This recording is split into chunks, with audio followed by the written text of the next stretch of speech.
Olá, queridos amigos, estudantes, alunos da lição da Escola Sabatina. Muito bom ter você aqui hoje, terça-feira, 11 de agosto de 2020.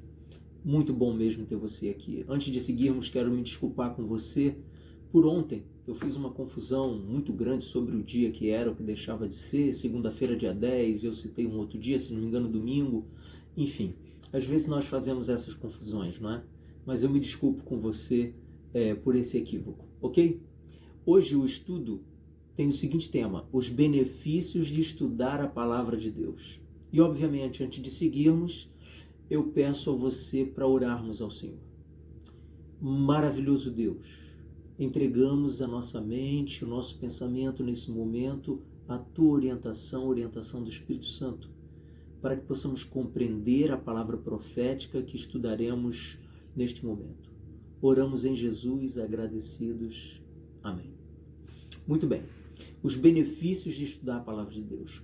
Quais são os benefícios para o estudante da palavra profética? O que eu e você ganhamos? Onde somos beneficiados? Como crescemos?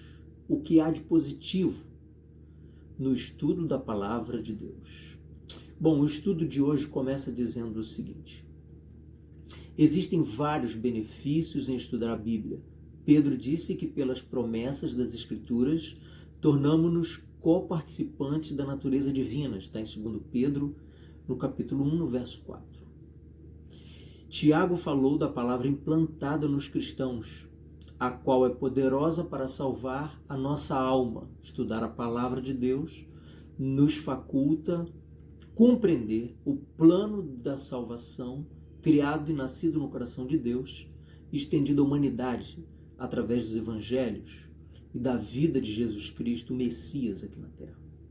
A palavra de Deus, segundo o que Paulo diz, e sua graça, tem poder para nos edificar e dar herança entre todos os que são santificados.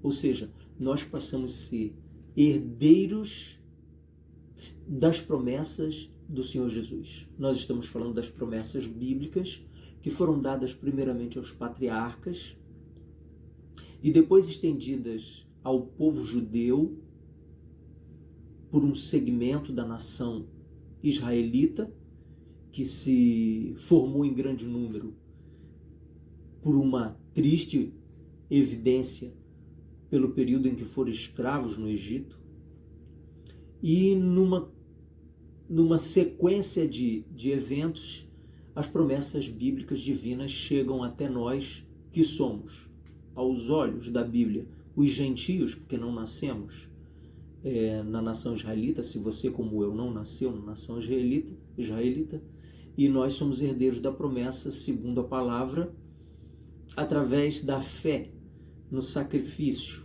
e oferta voluntária de vida feita por Jesus Cristo na cruz do Calvário, em favor de todo aquele que nele vier a crer. A lição segue dizendo o seguinte: somos transformados pela contemplação. Essa é uma lei tanto da natureza intelectual quanto espiritual. A mente vai se adaptando aos assuntos com os quais se ocupa. Daí, aquele antigo conselho que nos persegue e nos orienta de forma positiva para cuidarmos com o que lemos, com o que ouvimos, com o que assistimos na mídia, na televisão, nas nossas assinaturas e séries, porque são esses conteúdos que irão nos dar suporte para o momento de decisão. Ou numa época de paz, ou numa época de crise, nós decidiremos com base naquilo que está no nosso subconsciente e não somente no consciente.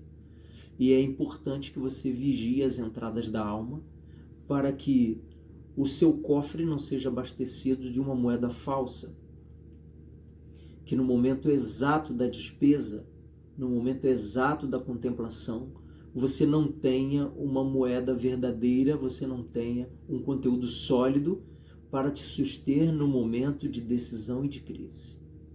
Sim, lendo 2 Timóteo 3, de 14 a 17, e João 17, também de 14 a 17, aqui a pergunta vem: quais benefícios adicionais surgem do estudo da palavra de Deus? Se você leu esses textos aqui, ou ainda vai ler, você deve encontrar alguma coisa na seguinte direção. O primeiro texto nos torna sábio para a salvação pela fé em Jesus. É uma sabedoria. É sabedoria divina compreendermos o texto bíblico. Eu e você só vamos compreendê-lo à luz do Espírito Santo mesmo. E aqui Paulo está escrevendo a um dos seus discípulos, a um dos seus seguidores próximos, que é Timóteo, dizendo para que ele não tire os olhos da palavra. Inclusive, aqui o apóstolo Paulo comenta que Timóteo, já desde a tenra idade, ele é instruído nas Santas Escrituras, nos dando indicação de que os nossos pequenos também devem ser instruídos na Bíblia desde cedo, desde bem jovens, desde bem crianças, para que se habituem a ouvir a voz do Espírito Santo, lhes dando instrução sobre o que é certo e o que é errado. O texto segue nos dizendo, se você lê também João 17, 14 a 17, nos tira do mundo, embora vivamos nele. Lermos a palavra de Deus nos dá a condição de continuarmos, obviamente, vivemos nesse mundo, sem sofrermos a contaminação com suas propostas, ou sem sofrermos tanto, ou sofrermos cada vez menos contaminação desse mundo, à medida que diariamente vamos desenvolvendo comunhão com a leitura da palavra. A verdade, a palavra, nos santifica. Lermos a palavra de Deus nos aproxima de Deus e Ele é santo. Então o nosso pensamento, os nossos desejos, o nosso paladar, as nossas vontades, elas começam a ser influenciadas por Jesus Cristo, sem que eu e você possamos até perceber. E aquilo que já era tão ofensivo para Jesus e nos dava prazer, começa a entrar num canal onde já não desperta tanto nosso interesse e vontade, mas começa a ser substituído por aquilo que não só vai nos dar prazer nessa vida, mas também vai agradar o nosso Mestre Jesus. Ao escrever para o seu jovem companheiro Timóteo, Paulo pediu que ele fosse fiel às Escrituras e compartilhou os benefícios de estudar a palavra. Aqui tem alguma coisa que me chamou a atenção no estudo e eu sublinhei e vou falar aqui para você. De acordo com Paulo, a Bíblia é útil para o ensino. Eu volto a bater numa tecla que tenho tocado muitas vezes aqui nos nossos estudos. Muitas vezes nós cristãos, e mesmo cristãos protestantes, e mesmo cristãos pentecostais e neopentecostais, temos ignorado o texto bíblico a despeito da opinião de ícones da nossa causa. Irmãos, pastores, líderes, obreiros, pessoas que realmente merecem o nosso respeito, a nossa solenidade, a nossa reverência. Mas são seres humanos como eu e você. Não podem nos ditar e nem devem nos ditar o que devemos crer e como devemos nos comportar como cristãos. Esse é o papel da Bíblia, aliado ao serviço maravilhoso e miraculoso do Espírito Santo. Eu e você devemos nos curvar somente ao texto bíblico e à influência do Espírito Santo, que é Deus com Jesus e com Deus o Pai. A Bíblia é benéfica para a nossa instrução. E o que aprendemos com ela devemos praticar e transmitir a outras pessoas. Ela revela a verdade e expõe erros. Sim, a hora que você começar a ler a Bíblia, você vai começar a ver que há um espelho diante de você que mostra onde você está errado ou manchado. Assim como a lei de Deus. Ela não salva, mas nos mostra onde erramos.